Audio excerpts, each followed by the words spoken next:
Jadi gini ya, ini soal jodoh ini memang jodoh ini adalah sesuatu yang harus misteri, harus sesuatu yang harus kita kejar dengan doa yang sungguh-sungguh ya. Nah, kalau bicara frekuensi ya, sebetulnya semua kita ini frekuensinya dia satu, yang dikatakan satu satu wilayah, atau diistilahkan juga misalnya kalau kita analogikan sama radio ya, ada radio itu frekuensinya FM, ada MW, AM, MW kan gitu ya. Nah, kita sesama umat Islam aja mungkin dia sama dengan satu frekuensi FM. Jadi kita semua ini sama-sama FM nih. FM ini kalau misalnya kita dengar radio sama-sama di FM itu ya, itu tune-nya atau ketemu frekuensinya itu pas ya.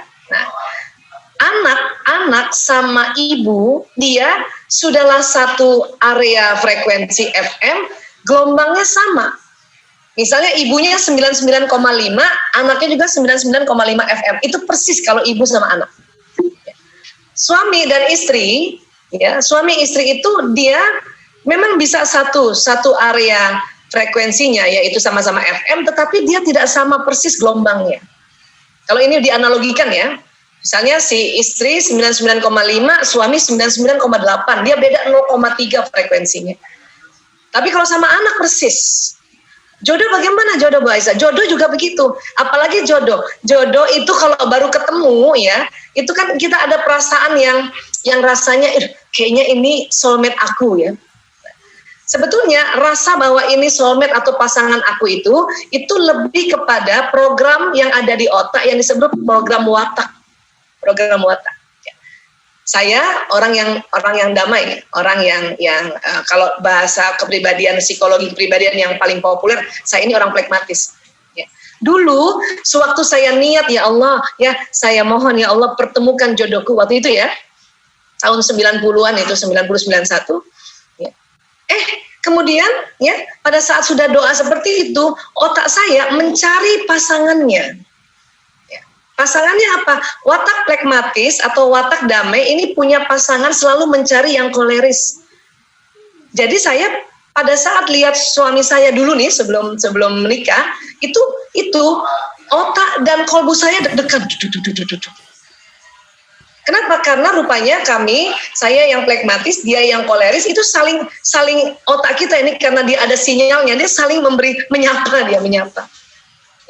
Kang Gin tahu persis itu, suami saya sangat koleris.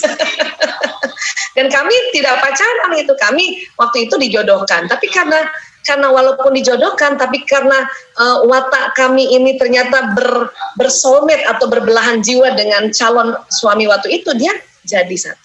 Nah, kalau sinyal, tentu frekuensinya si suami sama-sama di FM, tetapi beda frekuensi. Kenapa?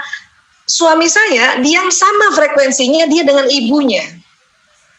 Katakanlah dia sebetulnya 99 juga. Cuman 99,1 misalnya. Frekuensinya pada saat itu. Dia sama dengan ibunya.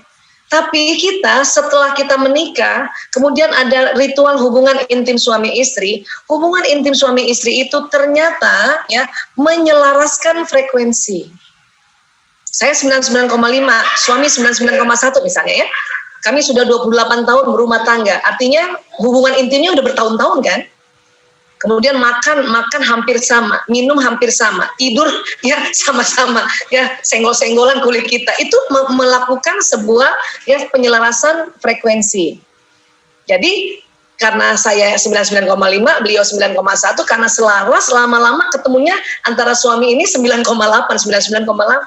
Artinya kalau saya mendoakan suami mendoakan saya, itu juga sangat mujarab. Tetapi anak ke ibu, ya ibu ke anak kandung ya, ini persis banget frekuensi. Itulah yang saya mengatakan bahwa ibu-ibu itu harusnya sangat bersyukur. Kenapa? Karena Allah mendesain sinyalnya dengan anaknya sama persis.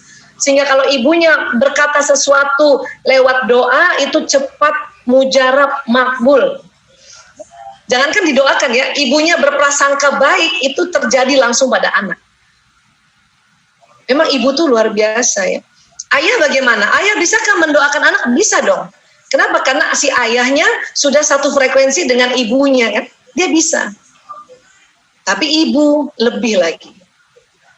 Suami bagaimana? Suami ini dia satu frekuensi dengan ibunya. Maka sahabat-sahabatku sayang, buat ya ibu-ibu yang perempuan, kalau masih ada ibu mertua, sayangi dia. Bikin dia gembira. Kenapa? Kalau ibu mertua gembira, maka suami 3 kali gembira. Bu Isa, saya nggak cocok sama ibu mertua saya. Ya memang nggak cocok, orang generasinya beda. Tapi bagaimana caranya kita yang muda, kita yang belajar untuk mengerti dia, menyayangi dia.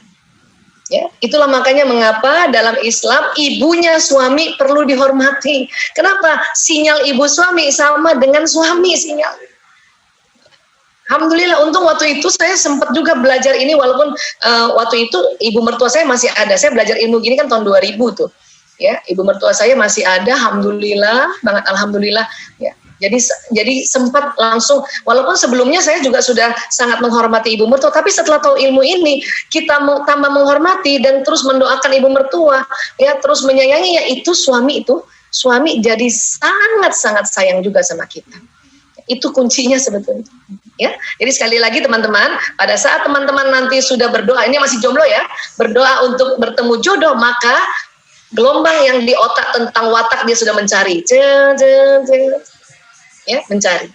Oke, tapi frekuensi tetap harus diselaraskan untuk supaya apa? Frekuensinya benar-benar hampir mirip, ya, kayak gitu. Oke, kira-kira begitu, Mbak Erni? Ya, baik. Terima kasih dokter. Sama-sama. Maaf nih dok, di sini hujannya sangat deras. Masya Allah, Masya Allah. Iya, Masya Allah. Ya Allah. Rezeki. Rezeki, amin. Untuk pertanyaan yang kedua, yaitu dari Bunda Ana Merlin kepada Dokter Aisyah, bagaimana cara menghadapi anak yang sering ngamuk ketika belajar online, dok? Dan satu lagi, perilaku anak-anak itu kadang mereka baik ke kakak dan adiknya, tapi kadang jahil. Nah, apakah sikap seperti itu normal ataukah seharusnya mereka baik selalu?